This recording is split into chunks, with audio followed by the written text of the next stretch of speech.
Você poderia apresentar para a gente um pequeno resumo da sua caminhada acadêmica? Claro, eu comecei então minha caminhada acadêmica na psicologia em 2005, me formei em psicologia em 2010, e sempre na trajetória da psicologia eu me interessei por temas relacionados à sexualidade, porque eu sempre me percebi muito mais interessado sexualmente por homens do que por mulheres, muito mais. Eu vim de uma família religiosa, uma família de pastor, e isso era uma questão muito sofrida para mim. Eu queria transformar isso dentro de mim, porque eu nunca, eu sabia religiosamente que isso era um pecado, que eu não ia para o céu se eu fosse assim, se eu tivesse envolvido com questões relacionadas à homossexualidade. Então, eu encontrei na psicologia uma forma de eu ir fazer terapia, mas uma forma de fazer terapia mesmo, não terapia a partir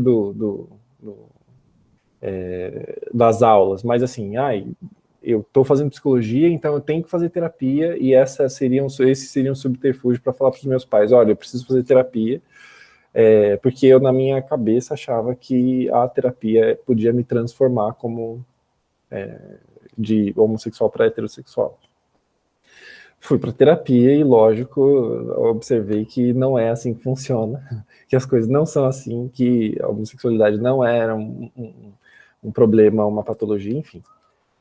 Comecei a estudar um pouco sobre sexualidade e depois entrei no mestrado em 2014 na Faculdade de Saúde Pública da USP, e lá eu comecei a pensar sobre como eu poderia falar um pouco sobre o tema da homossexualidade de maneira científica, assim, sabe? Com dados e com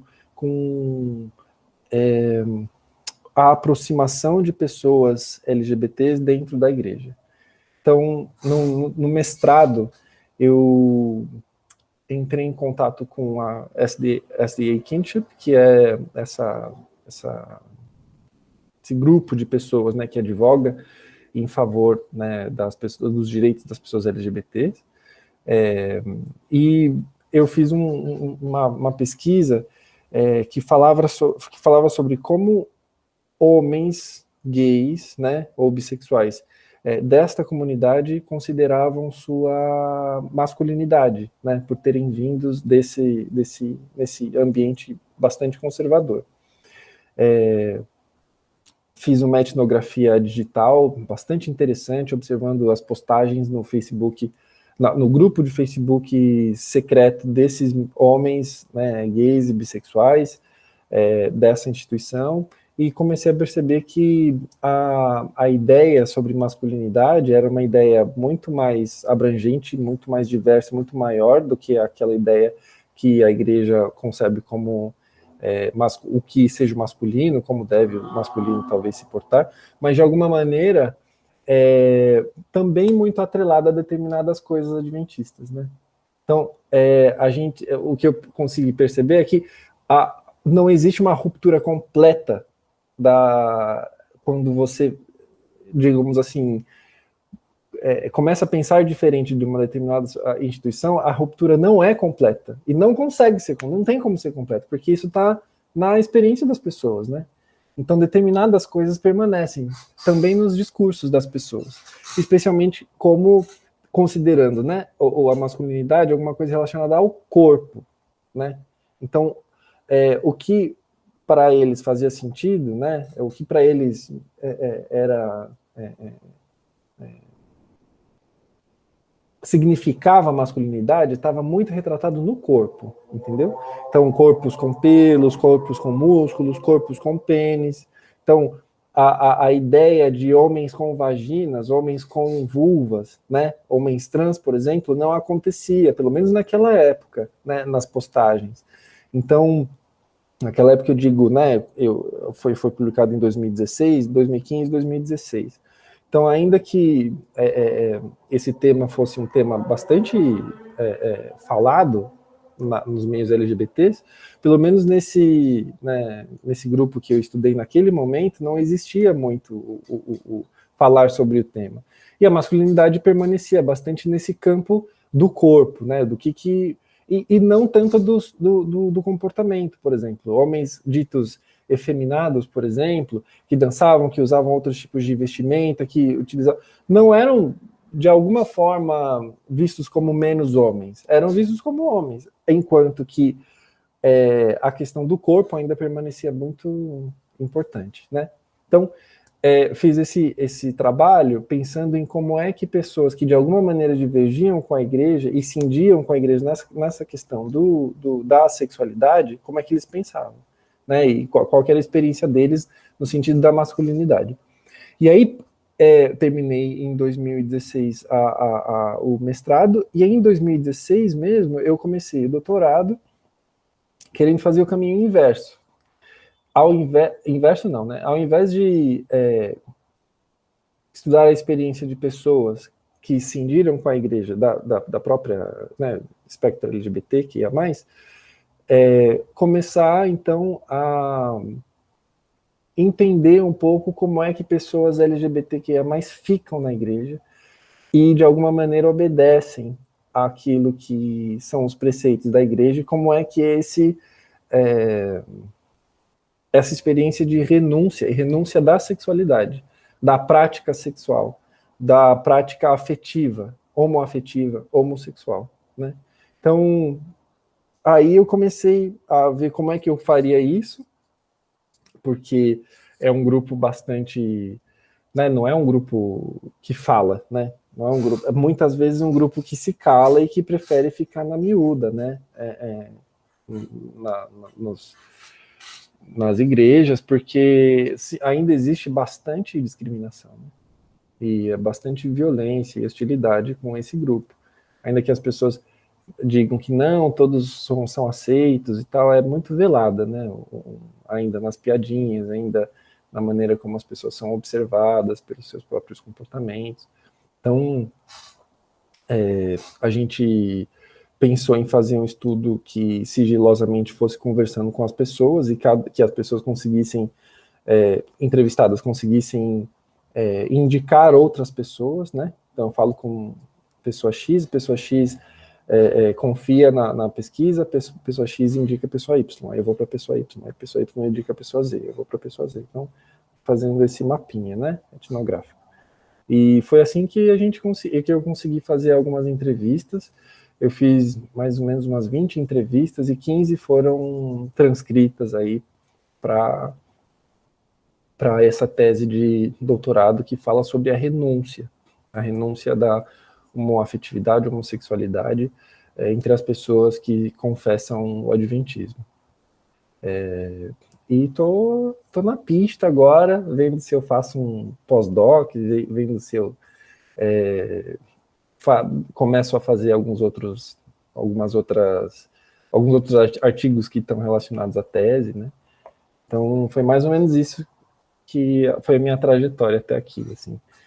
O que são os sentimentos homoeróticos e quais são as práticas religiosas ou espirituais mais utilizadas pelos adventistas que você entrevistou no processo de abnegação do sentimento homoerótico? Tá. Então, é importante considerar que você faça esse adendo, porque para, de fato, citar, né, o que seria esse homoerótico.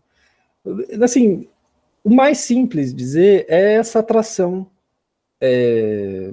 sexual, física, afetiva, que existe pela pessoa do mesmo sexo, por pessoas que têm o mesmo sexo que você, né?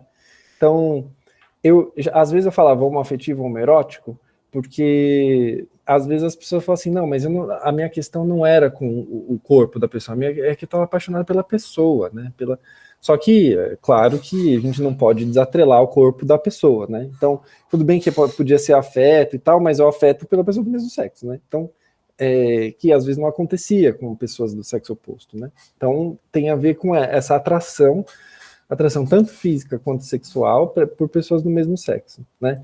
Inclusive, é importante considerar que as pessoas desse ministério que eu estudei preferiam falar homoafetiva do que homoerótico, ou homossexual, homoafetivo do que homossexual, para desatrelar essa questão sexual e, de alguma maneira, purificar o desejo, sabe?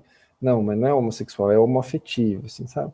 Para de alguma maneira se distanciar dessa tipificação sexual. Então, porque é uma questão bastante tabu na igreja, né? O sexual, o erótico, assim, sabe?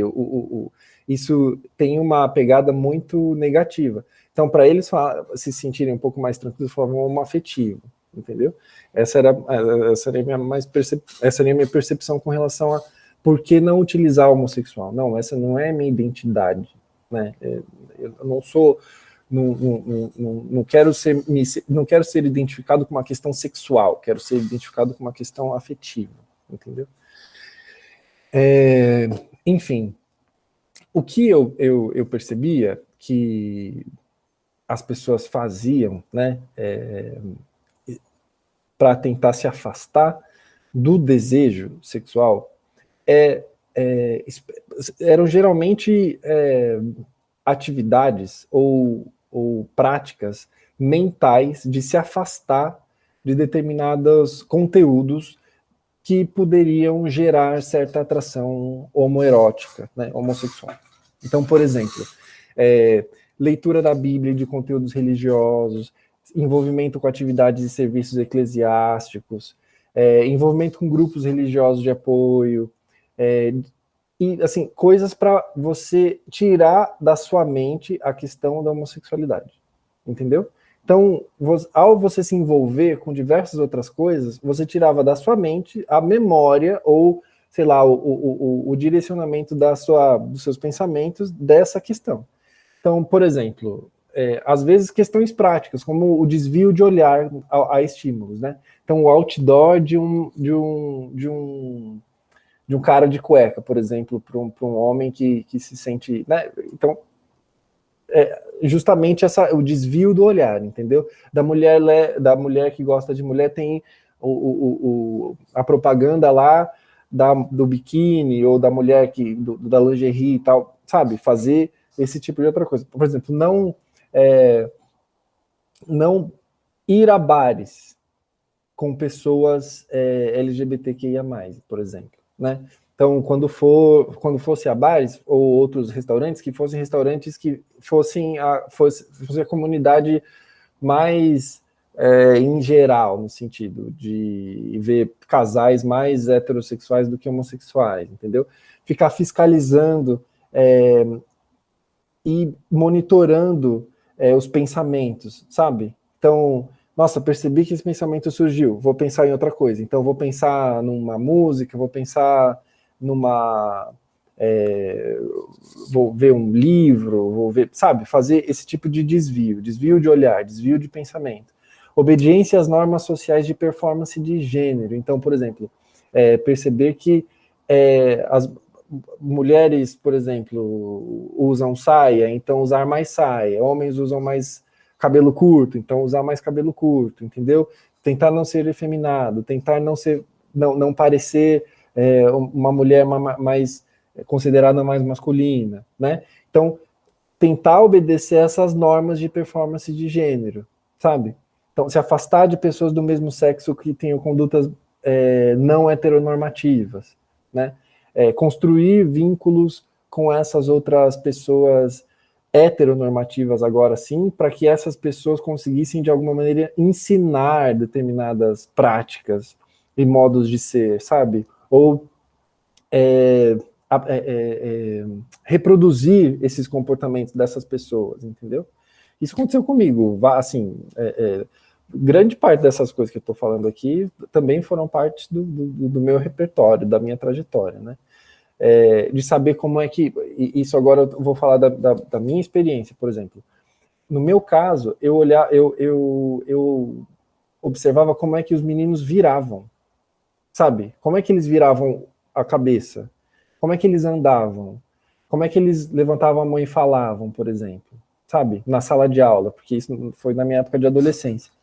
Então, como é que eles cantavam, sabe? E como é que era como é que...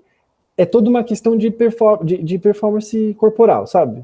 Então, de alguma maneira, reproduzir aquilo que outras pessoas consideradas heteronormativas e tal fazem, né? Tentar se vincular com uma pessoa do sexo oposto, afetivamente, sexualmente não tanto, porque, né, sexo só depois do casamento, mas tentar fazer esses tipos de relacionamento heterossexual, de namoro, né, de coorte, eu acho, né, de fazer esse tipo de cortejar uma outra pessoa do outro sexo, né. Então, afastamento assim, leitura de livros que percebessem, né, que a homossexualidade como um problema, né, fazer exercícios físicos, fazer outras atividades de artesanato, ou mesmo lidar com horta, tudo que, digamos, afastasse a ideia de que a homossexualidade era uma coisa ok, sabe? Então, pelo menos eram essas as questões que as pessoas falaram para mim, e eu consegui meio que... Mas, obviamente, pode ter muito mais, porque o meu trabalho não tem um objetivo de generalizar e universalizar as práticas, né? Foram práticas que eu consegui ver com esse grupo de pessoas, né? É um trabalho etnográfico, é um trabalho que lida com a especificidade, não com a generalização das coisas, né? Então é importante deixar isso claro. Mas sempre isso, o desvio do olhar, desvio da atenção e do pensamento de coisas que pudessem, de alguma maneira, levar o pensamento a essas coisas pecaminosas e, de alguma forma, tentar se fortificar espiritualmente para que Deus pudesse fazer uma transformação, né? Só que no meu ver, a transformação não isso é uma coisa particular, meu ver mesmo. As transformações, nós fazemos as transformações na nossa vida, uma vez que a gente tenta ter determinados controles e tenta controlar determinadas coisas. Então, esse trabalho que eu falo, não, é o trabalho do Espírito Santo que faz toda essa questão, tem muita mão da gente fazendo, direcionando a nossa vida, entendeu? Então, a mesma coisa que quando as pessoas falam assim, a voz do Espírito Santo está na sua orelha, falando, olha, não faça isso, não faça isso, não considera todo o entorno social das outras pessoas falando, não faça isso, sabe? Toda a ideologia, toda a questão espiritual, espiritual, né, de discurso religioso, falando o que pode e o que não pode, entendeu? E aí quando a gente escuta a vozinha, não faça isso, não faça isso, e a gente atribui isso ao Espírito Santo, a gente não está considerando que existe todo um coletivo, uma experiência social da vida, da experiência da vida, que nos fala, faça isso, não faça isso, né? Que nos dá determinadas normas de convivência social, né? Então, acho importante deixar isso claro, porque aí, tudo bem que existe essa questão religiosa aí, né, do transcendental e do trabalho do Espírito Santo, mas qual é o trabalho do social também aí? Qual é o trabalho do sujeito ao fazer determinadas coisas, ao se ausentar de determinadas coisas, ao não olhar, ao não viver, ao não experimentar determinadas coisas, sabe? Só um comentário, eu acho que essa análise que você faz da performance de gênero, ela fica bem importante nesse argumento, né, que você está falando, porque eu lembro pelo menos de duas participantes da sua entrevista, um homem e uma mulher, que eu acho que era Ruth o nome, que falam sobre essa performance de gênero, né? Ela vai falar que ela começou a se vestir mais como mulher, se arrumar, ter vaidade, e isso é um comportamento completamente social, né? Porque se a gente pega a Bíblia como uma fonte de inspiração, ela não está dando regras de performance de gênero da forma com que a gente é ensinado a performar o gênero hoje em dia, né? Então, essas características de que você deve ter enquanto homem e mulher são características completamente construídas socialmente, né? Mas elas são atribuídas a a Deus. Deus é que atribuiu tal performance ao homem, tal performance à mulher.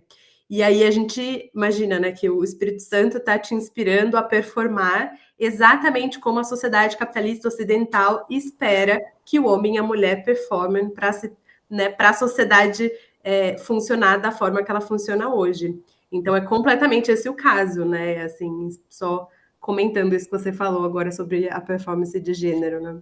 Sim, total.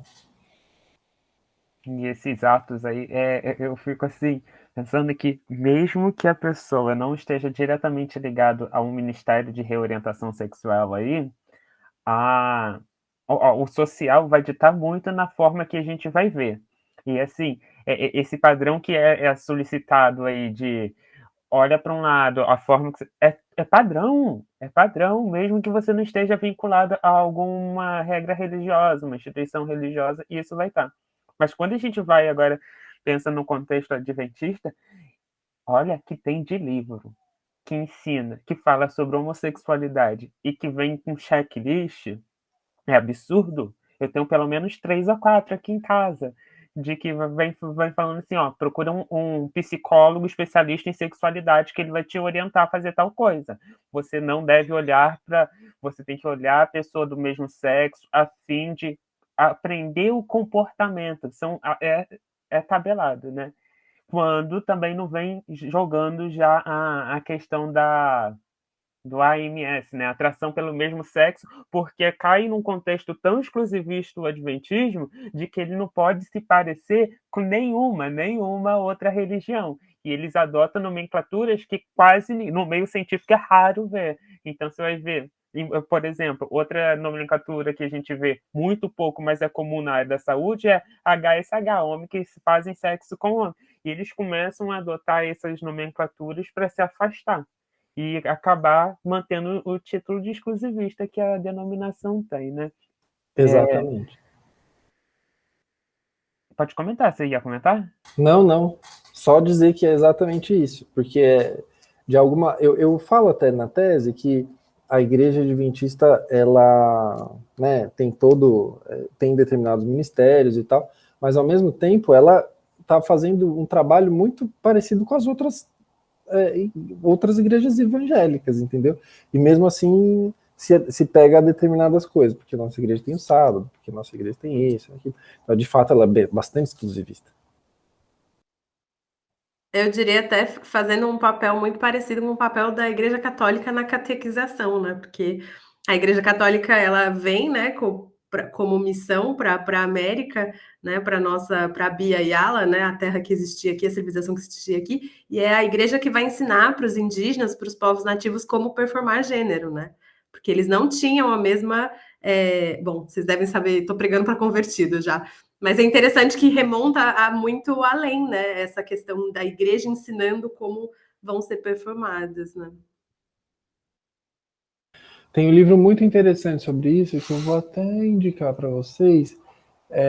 Deixa eu pegar o meu óculos.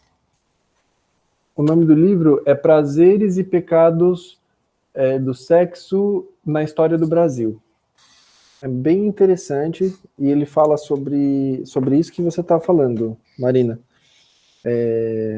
Sobre como que o sexo ele foi catequizado também pela Igreja Católica aos nossos colonizadores chegarem aqui no Brasil, né? E como que, na verdade, eles viam absurdos, de acordo com eles, né, da sexualidade das pessoas indígenas, que, na verdade, a gente não tem muito noção de que existia, porque eles, de fato, apagaram isso da nossa história, né?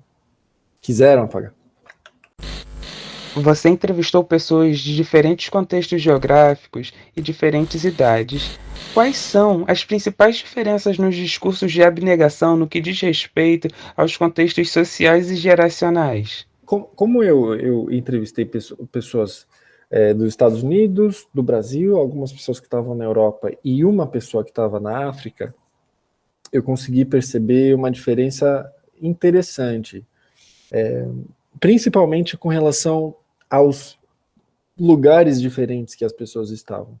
Então, por exemplo, não consegui, por exemplo, ter acesso a nenhuma pessoa da Ásia falando sobre a homossexualidade e falando sobre a homossexualidade provinda assim, do tema dentro da igreja. Porque isso lá, por exemplo, parecia um tema que não era tão necessariamente um tópico importante a ser conversado, falado, né? Obviamente, né, eu não tenho como falar sobre a Ásia inteira, porque eu não tenho perna para isso, mas eu conversei com uma jornalista que estava na Mongólia, adventista, e ela falava que esse tema não surgia como uma coisa importante, né? As pessoas na igreja não falavam sobre isso necessariamente para falar contra ou falar a favor, era simplesmente um tema silenciado, né? Então, a maneira como cada região, em cada país lida com o tema da homossexualidade, cria condições para que ela seja silenciada, ela seja demonizada, ou ela seja um pouco mais aceita. Então, por exemplo, eu não consegui falar com pessoas na Inglaterra, por exemplo, ou nos países nórdicos, ou na Alemanha, pessoas que falavam abertamente que renunciavam à sua homossexualidade. Mas, ao mesmo tempo, esses locais são locais bastante abertos com relação a esses temas. Que socialmente a homossexualidade é aceita, ela é defendida e, em termos sociais, né, em termos democráticos, digamos assim, né, ela é assegurada, né? Então, de alguma maneira, isso gerava uma certa dificuldade para mim de encontrar pessoas que fizessem esse tipo de renúncia abertamente, né? Já, por exemplo, no Brasil, enquanto o tema é um tema bastante falado, né, e bastante conversado nos meios laicos, o Brasil é um país muito conservador ainda no sentido em termos religiosos, né? E por isso que, de alguma maneira, as pessoas falam bastante, porque existe espaço para ser falado, mas, ao mesmo tempo, existe espaço para ser reprimido pelas instituições religiosas. Então, existe sim, como também nos Estados Unidos, né? Então, os Estados Unidos é, de fato, um país bastante cristão, né? Muito cristão, e, às vezes, muito conservador. E, justamente nesses lugares muito conservadores, que estão não na zona leste, na costa leste e na costa oeste, né, no centro, por exemplo, né, se você for lá para baixo, no Mississippi, em Arkansas, em esses locais bastante religiosos e bastante conservadores, você consegue perceber aí, por exemplo, a Êxodos tendo sido por muito tempo muito influente, por exemplo, né? Então, e sem falar na África, se a gente pensar, né, na África como um país colonizado por todos esses países colonizadores cristãos lá de não sei quantos anos atrás, e ao eles saírem, eles deixarem ali suas ideologias e seus modos de vida, e hoje as religiões tentando colonizar novamente as mentes das pessoas, né? Você vê países que são extremamente homofóbicos a ponto de, como eu demonstrei na pesquisa, matarem, perseguirem, prenderem homossexuais, né? Como esse rapaz que eu entrevistei do Zimbábue falou, ele tinha medo de sair, de falar abertamente da sua homossexualidade. Ele não falava para ninguém, nem para a família, nem para nenhuma outra pessoa. Eu consegui uma conexão com ele de forma muito sortuda, assim, e sigilosa por conta da SDA Kinship. Porque ele foi para lá e ele veio falar comigo, porque senão eu nunca teria acesso a essas pessoas, porque elas têm medo. E óbvio que elas têm medo, porque elas têm medo de morrer, né? Elas têm medo de ser presas, de não terem trabalho mais, né? Então, os contextos dos diferentes países fazem com que as pessoas respondam de maneira diferente a uma afetividade e pensem também diferente com relação a uma afetividade. De alguma forma, por exemplo, as pessoas, esse rapaz do Zimbábue, ele tinha muito mais dificuldade de questionar a homossexualidade, especialmente influenciado pela informação religiosa que ele obtinha, né, dos pastores, dos evangelistas que iam para a África evangelizar, do que talvez uma pessoa aqui no Brasil que tinha diversos outros discursos que se cruzavam, sabe, na prática religiosa e naquilo que as pessoas... E isso é uma coisa que eu falo também logo no final, que eu acho muito importante considerar.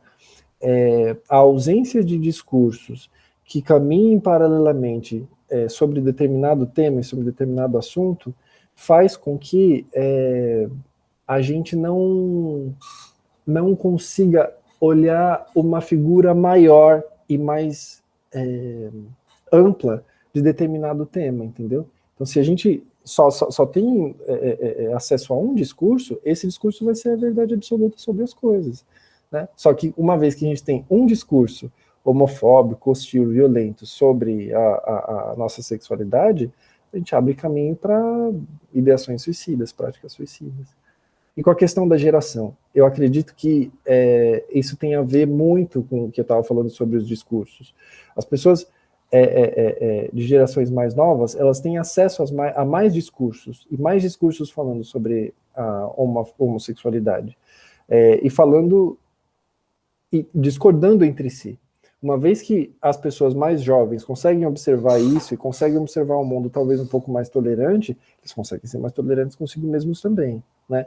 O que eu percebi era isso. Quanto mais jovens eram as pessoas com quem eu falava, mais abertos talvez eles estavam a pensar de maneira diferente, a considerar a si mesmos de forma talvez um pouco mais complacente, um pouco mais carinhosa para consigo mesmos, sabe?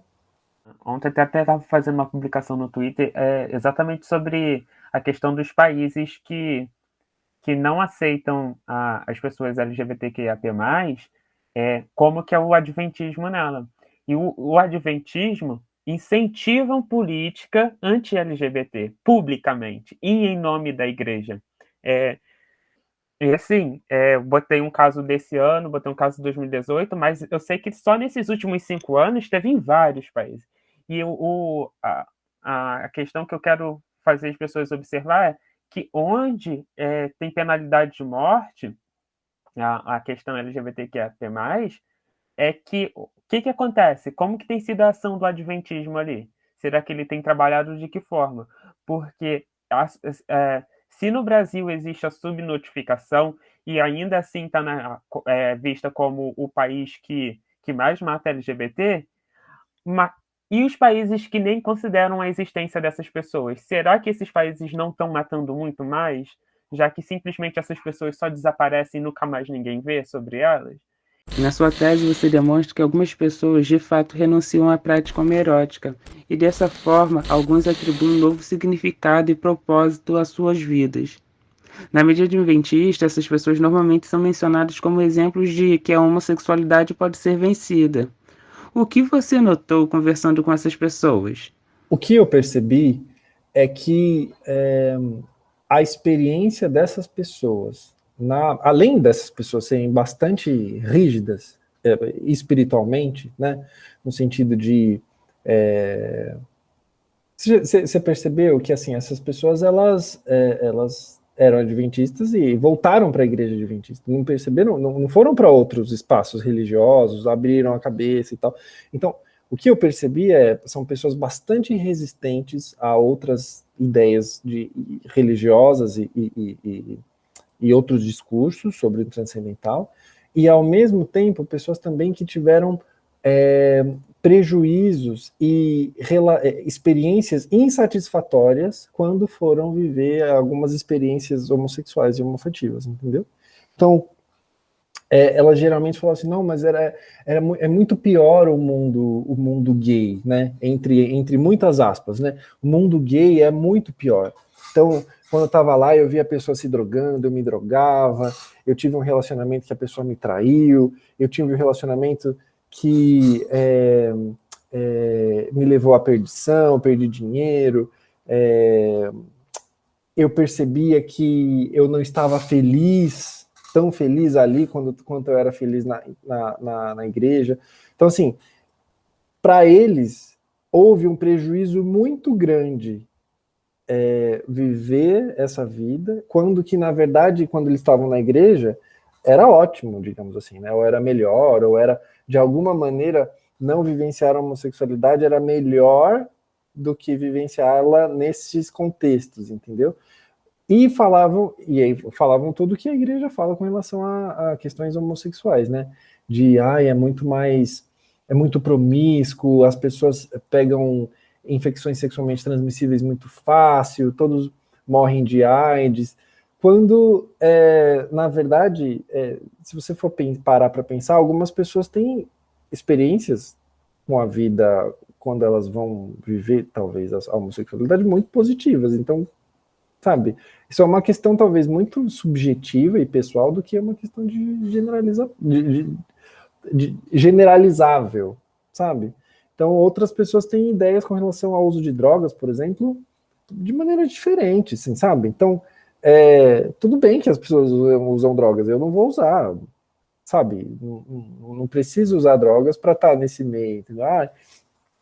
Não preciso fazer sexo sem camisinha para estar nesse meio, não preciso, sabe?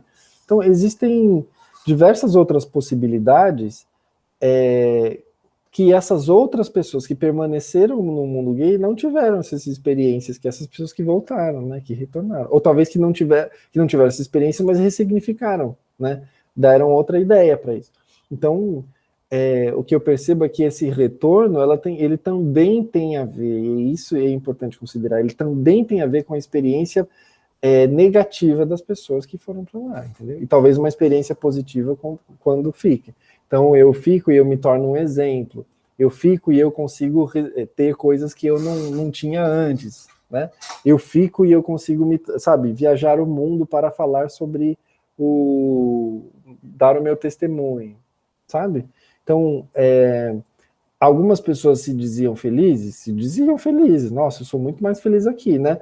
Mas existe alguma coisa que é... Por que eles falam que é mais feliz? Porque também outras coisas deixaram elas menos satisfeitas no mundo gay, enquanto outras pessoas estão satisfeitas. E aí, como faz? Sabe? Não tem como generalizar, sabe?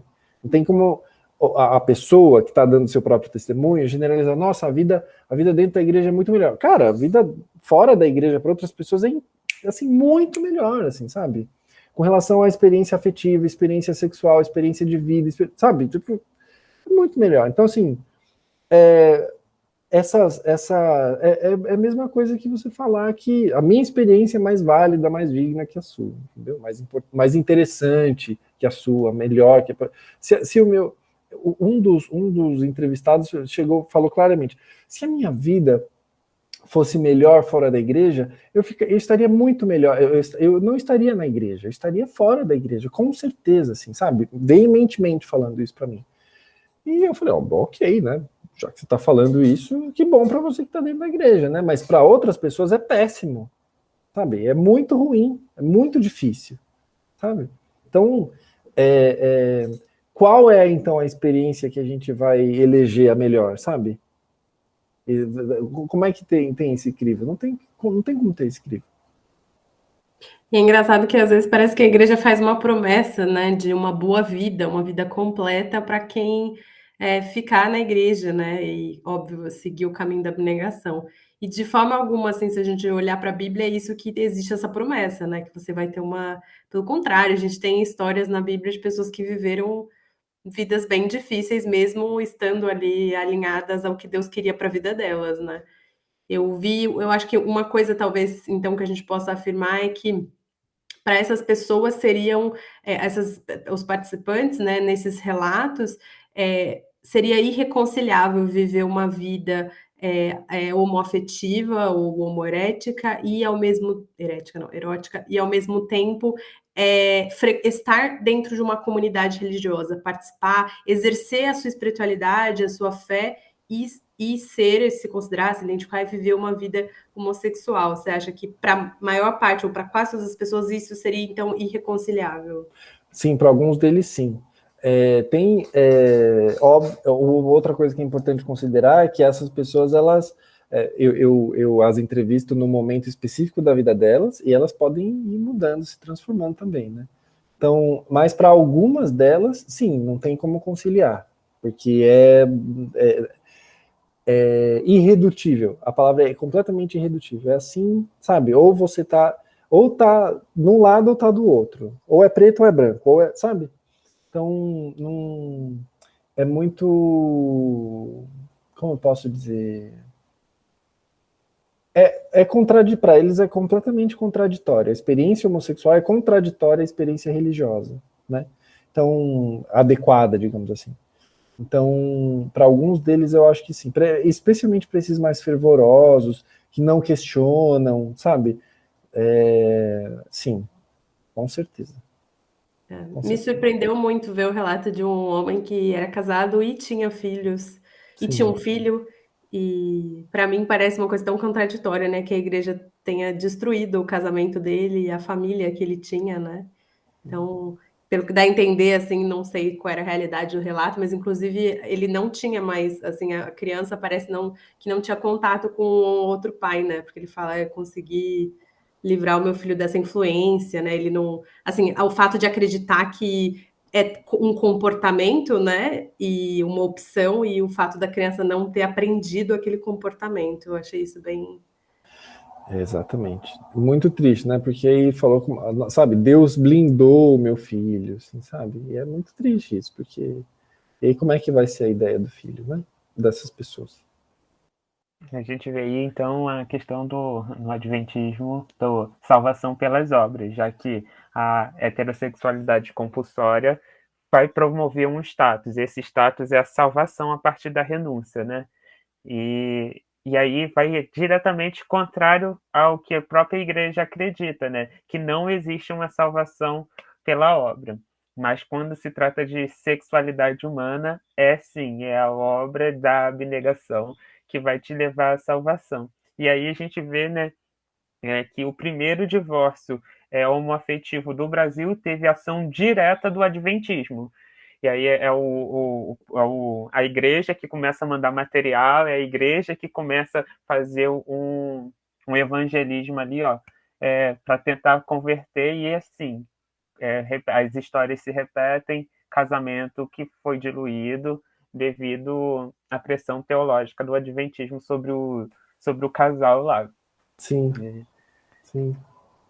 Eu conheço um rapaz que ele é adventista, aí ele saiu da igreja, casou, aí voltou para a igreja, conheceu o ministério aí o ministério foi e fez ele separar, aí ele separou, aí ele foi, casou de novo, tudo casamento homoafetivo, aí aí ele achava que era quando ele ficava fraco na fé, ele sentia atração de novo. Aí casou de novo e ele seguiu o script da igreja. Ele fez a versão escolhi esperar, de que o sexo era só depois do casamento, de que tinha que fazer tudo bonitinho, porque Deus ia abençoar a união dele, a uma afetiva dessa forma. E aí ele vai depois e conhece o Joel 2:25. Aí vai e passa por um outro ministério entre cada volta para a igreja e esses encontros com o ministério, ele vai e tenta suicídio,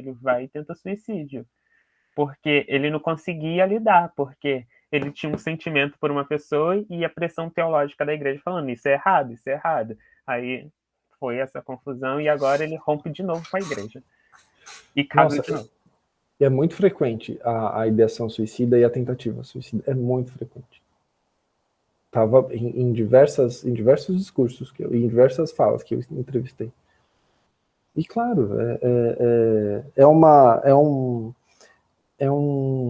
a fala da igreja é uma fala muito violenta, muito angustiante, porque é uma fala que fala em nome da verdade absoluta. É uma fala que fala em nome do que mais correto existe na vida, entendeu? Então, como é que você vai ir a alguma coisa que é uma absoluta verdade? Sabe? Não tem como. E é uma fala que vai contra você, porque são seus sentimentos mais próprios, mais internos, sabe? Que não tem como, que não muda, sabe? E é uma coisa muito grande. As pessoas têm vontades sexuais e essas vontades, elas são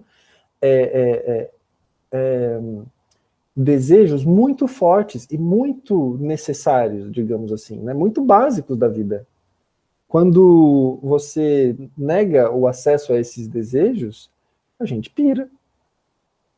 Entendeu? E tem algumas pessoas que vão assim, não, mas eu não piro, eu nunca tive isso. Cara, mas isso é você, né? Você não pode generalizar isso para outras pessoas. Ai, não, mas eu tenho um desejo sexual muito forte, eu nunca pensei, cara, mas isso é você, né? Não pensa que dá para fazer isso com outras pessoas. Ah, mas eu também tenho por mulheres, mas já se questionou se você é bissexual? Entendeu? Então, são muitos vieses aí que a gente não pode deixar, a gente não pode se calar, porque assim, existem pessoas sofrendo. E isso é muito perigoso, sabe? Perigoso para as pessoas que estão passando por esse tipo de processo se verem num beco sem saída, uma vez que não escutam outros discursos, que não tem, que ficam lendo Joseph Nicolosi e não leem outras questões relacionadas a, por exemplo, homossexualidade, heterossexualidade compulsória, como o Jonathan falou. Entendeu? Que não questionam o sintoma do transtorno de gênero, sabe? Então... Acho que ainda nessa questão do suicídio, né? Eu achei muito importante no seu trabalho você, na apresentação, você justifica um pouco porque esse tema é um tema que está inscrito no tema da saúde, né? E eu acho que falta a igreja, talvez, assim, na verdade, uma pergunta, não vou nem falar o que eu acho, assim. Eu acho que a igreja, né, vou só comentar uma coisa que aconteceu, por exemplo, tem o pastor do NASP, daquele Gründger, sei lá como fala o nome dele, ele tem feito pregações extremamente homofóbicas, né? Entregando o homossexual ao diabo e tudo que bem agressivo mesmo, assim. E um colega nosso da revista ligou para ele para questionar se ele não estava infringindo a ética e mesmo a Bíblia, né? Promovendo aquilo. E a resposta que ele deu foi: eu falo por Deus, não sou eu que estou falando, é Deus, eu vou prestar conta para ele. Então, essa autoridade que ela cobre tudo, né? Não importa o que eu falo, eu estou falando por Deus e é a ele que vocês estão. Não sou eu que vou justificar, a discussão não vai ser feita nesse plano. Você discute com Deus porque eu estou falando por ele. E eu acho que essa autoridade, essa irresponsabilidade eclesiástica, ela desconsidera esse tema como sendo um tema de saúde pública, como sendo um tema de saúde. Além do discurso Assim diz o Senhor, quais alternativas a igreja poderia oferecer no campo da saúde? Bom, então falando no campo da saúde, eu acho muito interessante isso que você falou, porque assim, a igreja, ela não vai, a igreja como uma instituição religiosa, com seus dogmas, com seus credos, com as suas leis, ela não vai deixar que nada que fuja a esse tipo de normatização, né, apareça, ou seja falado no púlpito, por exemplo, né? Mas em termos de saúde, né, se a gente for pensar o que a igreja deixa acontecer em termos de saúde, ela fala, por exemplo, de métodos contraceptivos na escola. Eles falam sobre métodos contraceptivos, eles falam para não fazer sexo antes do casamento, mas falam sobre métodos contraceptivos. Meu sonho seria que as pessoas falassem, olha, a igreja fala que não é para fazer, mas se você for fazer, usa a camisinha, pelo amor de Deus, sabe? A gente sabe que é difícil segurar, é muito difícil segurar. Então, se for, sabe, para não fazer, então faz com isso. E se for fazer, sabe como faz? Você põe a camisinha desse jeito, você põe, sabe? Você ensina a pecar. E aí, nossa, meu Deus, como é que você vai ensinar a pecar? Cara, porque se a pessoa pecar errado, ela pode engravidar. Se a pessoa pecar errado, ela pode contrair uma infecção sexualmente transmissível um pouco complicada, sabe? Então, eu sei que eu tô falando uma coisa que é quase impossível de acontecer, sabe? Mas em termos de saúde pública, se a gente for olhar por esse lado, é muito melhor que a igreja, por exemplo, tenha membros que tenham consciência dos atos que estão fazendo e façam com uma certa segurança, responsabilidade, do que tenham práticas sem pensar em qualquer outra alternativa, porque não houve espaço para conversa, sabe? Então, e tem uma outra coisa que eu acho importante considerar, que talvez seja completamente o contrário que eu falei logo no começo, né? Que é que a igreja não vai deixar nenhum outro discurso aparecer. Mas a igreja, ela sempre baseia aquilo que ela acredita num culto racional a Deus, sabe? Uma questão da racionalidade do ritual, da racionalidade do louvor e da adoração. Esta racionalidade, por exemplo, ela está se considerando de fato racional, ela necessita considerar outros discursos para ser racional. Porque se ela percebe o próprio discurso como verdade absoluta, total verdade absoluta, ela está considerando completamente irracional. Como é que uma pessoa em um certo tempo, em um momento, consegue absorver tudo que é de verdade sobre a existência humana? Não tem como, gente. Isso é irracional. Então, se a gente pensar num culto racional a Deus, esta racionalidade ela precisa levar em consideração discursos intelectuais surgindo em diversos outros momentos e talvez em diversos outros pontos do espectro, outros locais completamente diferentes daquilo que eu falo, para eu conseguir considerar, debater, falar, entendeu? Se a gente ficar completamente preso nos nossos próprios limites, não tem como fazer uma discussão racional, entendeu? Então, esse talvez foi um pouco da minha vontade, de descrever a experiência dessas pessoas que dizem que são felizes, que são muito felizes renunciando, entendeu? E talvez uma coisa para isso seja um dado importante para a comunidade científica, entendeu? Que existem pessoas que dizem que são felizes, e ok, sabe? Eu não vou falar que essa pessoa está completamente maluca, perdida. Eu vou falar, sim, que ela está sendo bastante influenciada por determinados discursos, né? Mas sendo influenciados ou não, né? Estando numa relação de poder, que talvez seja uma relação de poder opressora, elas estão ali se sentindo bem, achando que elas estão, que é aquilo ali mesmo. Eu não vou chegar para a pessoa e falar assim, você tá louca? Sai daí, sabe? Eu preciso respeitar essa pessoa, mas ao mesmo tempo eu preciso fazer determinadas críticas. A igreja, por outro lado, precisa também observar essas outras pessoas que estão dizendo que estão sofrendo muito.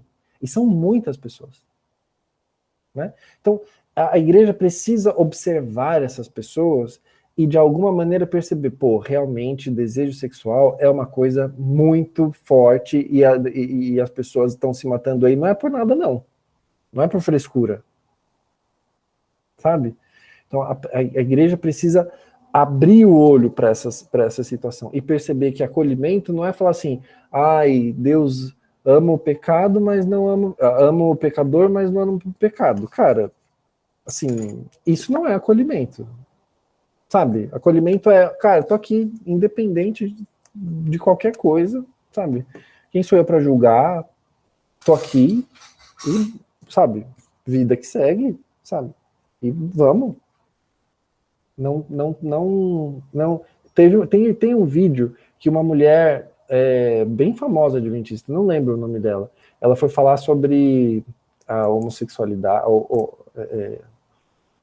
pecado ser gay, alguma coisa assim, uma mulher bem famosa que é como se fosse uma blogueira, e ela fala sobre diversos temas, ela é branquinha, eu não sei o nome, não me lembro o nome dela, mas ela vira e mexe, aparece lá no Campus 2, no Sem Tabus, nos programas da Novo Tempo. E aí ela tava falando que, gente, mas você não peca? quando você, sei lá, fala fofoca de uma outra pessoa, você também é pecadora, colocando a fofoqueira no mesmo patamar de pecado do homossexual, da pessoa que é homossexual. Como se isso fosse um acolhimento, entendeu? Não, vamos acolher esse homossexual pecador. Meu amigo, isso não é acolhimento. Eu continuo sofrendo nesse ambiente homofóbico, entendeu? Então, esse tipo de discurso não é um discurso acolhedor. Nós vamos fazer um ministério que acolhe as pessoas que querem sair da homossexualidade. Meu amigo, isso aí não é um acolhimento. Isso é só um discurso para falar que você está acolhendo, mas você não está acolhendo. Doutor Josué, o que é o puro e abnegado e por que na sua tese ele não pode existir? Sim, o puro abnegado é essa pessoa, essa entidade, né, essa categoria, digamos, que ela é completamente pura, imaculada, não afetada por absolutamente nada, que tem seu passado completamente apagado, que abnega absolutamente tudo, que nada gera nenhum tipo de tentação, mudança, sabe, que nada faz com que a pessoa de alguma maneira observe o passado e, sabe, esse puro abnegado não existe. Não existe. Não existe pessoa que não é tentada, que não existiam duas pessoas que falaram assim, agora eu não sou mais tentado, mas ao mesmo tempo, por exemplo, ao uma perceber que um dos entrevistados perceber que eu era gay, ele chegou e falou assim, você é gay?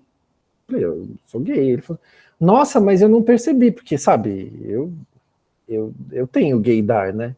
Aí eu falei assim, como assim você tem o gaydar? Eu sei, né? Eu sei as pessoas que são gays. Então, assim, algum resquício da homossexualidade estava ali para falar quem que era gay e quem não era, entendeu? Então, tem algo, não existe essa categoria pura das pessoas como se o passado estivesse completamente apagado da vida delas e que nunca influenciasse essas pessoas em nada. Então, a percepção de que a abnegação, a ideia, né, da abnegação imaculada e pura, ela é uma ideia muito fantasiosa, porque ela faz com que a gente tenha a ideia de que algumas experiências da vida, elas apagam outras, quando elas são acumulativas, na verdade, né? As experiências que a gente tem, elas só não são acumulativas se a gente bate a cabeça e tem amnésia total, e aí a gente esquece quem a gente é, e esquece um monte de coisa. Então, a nossa experiência humana é uma experiência acumulativa, né? Então, por isso que a gente tem transtorno de estresse pós-traumático, porque as coisas do passado ficam presentes na nossa vida. Por isso que talvez as pessoas voltam para a igreja, porque as experiências homossexuais não foram talvez tão interessantes. Né? Por isso que as nossas experiências, elas fazem quem a gente é. Né? E a partir dessas experiências, a gente não pode dizer que existe um puro abnegado. Eu abneguei tudo. Sabe, cara, mas o que é esse tudo? E será que esse tudo não te influencia mais? Influencia. Lógico que influencia. Talvez ele esteja te influenciando demais, você não esteja percebendo, entendeu? Talvez o próprio fato de você estar na igreja tenha a ver com essa influência dessa experiência anterior, entendeu? Então, essa questão eu deixo tudo para trás. Não tem como você deixar tudo para trás. Porque a sua caminhada, ela depende disso que você diz que você está deixando para trás, entendeu?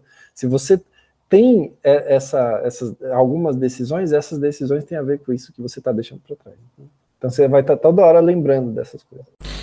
Na tese, você menciona teorias psicológicas que são utilizadas pela Igreja Adventista a fim de patologizar o sentimento homoerótico.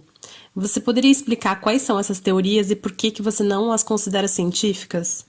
Essas falas de que a homossexualidade ela tem a ver com o trauma do passado, são falas muito genéricas. Muito genéricas. Então, assim, qualquer trauma que você teve no passado pode ser indício para você, sabe, ter um sintoma que é essa atração pelo mesmo sexo. Então, não tem como você provar que é, porque eles falam assim, porque alguns argumentos são, tá, mas algumas pessoas tiveram traumas e não são não são homossexuais. Ah, não, mas porque o trauma pode ser qualquer coisa. Então você pode ser se tornar obeso, você pode ter dificuldade de aprendizagem, você pode ter transtorno de ficar ansioso, você pode ficar deprimido, pode ser qualquer coisa, sabe? Então, assim, não tem como você provar que uma coisa é outra, mas você tem como afirmar, entendeu? E essas afirmações, elas não tem nenhuma base que científica no sentido de estudos que fala que isso gera isso. Uma coisa, né? Não tem como. Isso, especialmente se a gente for pensar em ciência básica, né? Ciência positivista, né? O que eles começam a trazer é a psicanálise para tentar falar sobre isso. E a própria psicanálise, ela já há muito tempo colocou o tema da homossexualidade como um tema que não é de julgamento patológico ou não patológico. Freud, ele mesmo falava isso logo no começo. Os pós-freudianos que foram os homofóbicos que falaram que isso devia ter algum problema. Mas o próprio Freud mesmo falava que o resultado, digamos assim, né, do complexo de Édipo poderia ser tanto homossexual para heterossexual, que isso não fazia diferença nenhuma. E isso não era algo a ser legislado, a ser pensado, a ser tratado pelos psicanalistas, né? Se você for pensar que da forma como a homossexualidade foi retirada dos compêndios de psiquiatria, ela foi retirada porque houve um estudo e um consenso pensando que as práticas homossexuais não geram nenhum prejuízo para as pessoas. Os desejos homossexuais não geram nenhum prejuízo para as pessoas. O que gera prejuízo para as pessoas é a exclusão social, a hostilidade, a violência das outras pessoas contra as pessoas homossexuais, porque a própria prática do estar com uma outra pessoa não gera em si prejuízos para a pessoa. Absolutamente, né? Então, a igreja, ela se fundamenta, e é uma coisa muito interessante isso, ela se fundamenta em textos, em talvez ideias de pós-freudianos, né, de psicanalistas pós-freudianos que falam sobre isso, ideias que não são mais consideradas por muitos psicanalistas, e quando a psicanálise, ela observa a religião como uma coisa completamente distante do que a religião em si pensa sobre si mesma, como algo que vem do céu, que vem Deus se apresentando às outras pessoas, falando sobre o que é verdade absoluta sobre as coisas, sobre essa existência. A psicanálise vai observar a religião de maneira completamente diferente, a experiência religiosa de maneira completamente diferente, sabe? Então, é como se você se utilizar de Darwin para falar sobre a criação, sabe? Então, não faz muito sentido. Não faz o menor sentido a igreja tentar se utilizar da psicanálise para falar sobre homossexualidade quando ela mesma não acredita na psicanálise, que as pessoas são essencialmente bissexuais, por exemplo, como Freud falava, por exemplo, né? A igreja fala, olha, Deus fez homem e mulher, e que homem e mulher não eram bissexuais, o homem gostava da mulher, a mulher gostava do homem, não tem conversa aí. Freud, ele vai discorrer sobre isso aí, vixe, páginas e páginas sobre a bissexualidade humana, entendeu? Então, isso é algo que é completamente desconexo. A igreja, ela tenta legitimar-se a partir da ciência, e a ciência, para a igreja, é muito problemática.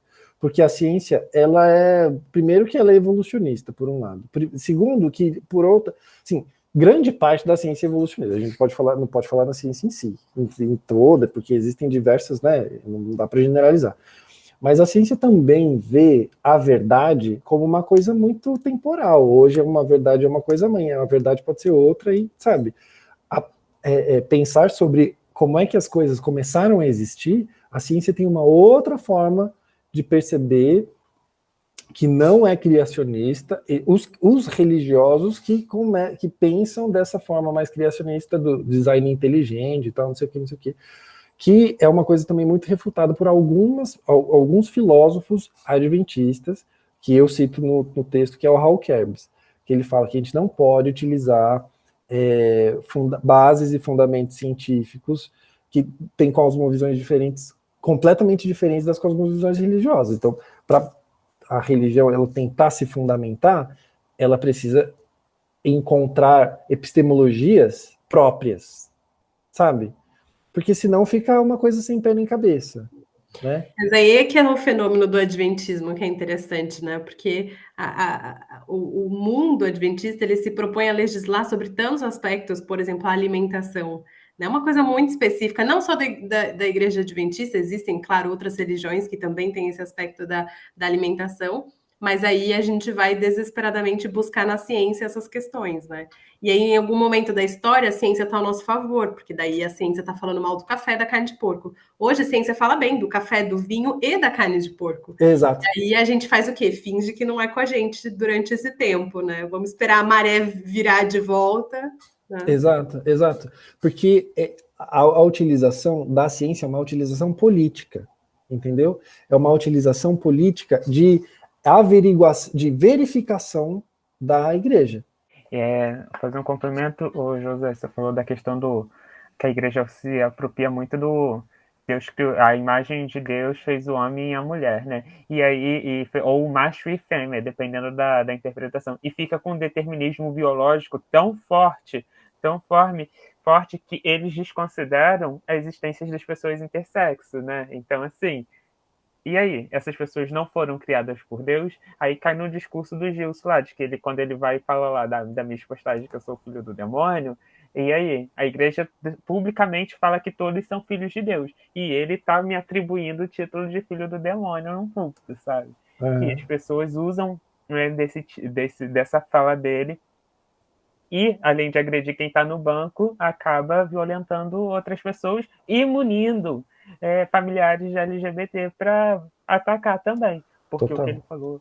Quais as principais contribuições que o seu trabalho faz para o adventismo e de quais formas ele pode contribuir para a necessidade do discurso teológico? As práticas de renúncia dos desejos, elas são perigosas e elas geram muito sofrimento para as pessoas, causam muito dano para muitas pessoas. Ainda que algumas falam, nossa, isso faz muito sentido para mim, eu estou muito feliz, eu sou muito feliz com isso. Esses discursos, eles são discursos isolados e geralmente discursos que servem para proselitismo, para propaganda, sabe?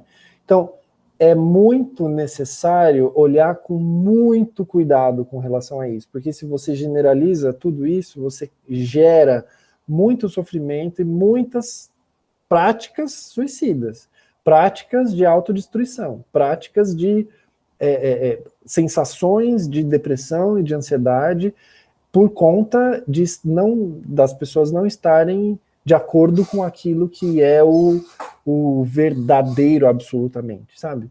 Então, o milagre que as pessoas falam que elas tiveram não pode ser generalizável, sabe? As pessoas, não, Deus fez um milagre na minha vida. Esse milagre não é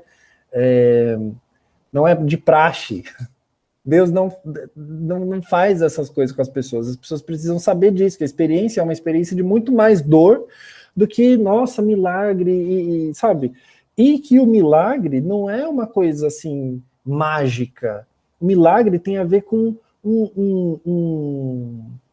um esforço individual muito grande de abstenção e de ausência do tema e de dificuldade de falar sobre, de entrar em contato com, sabe?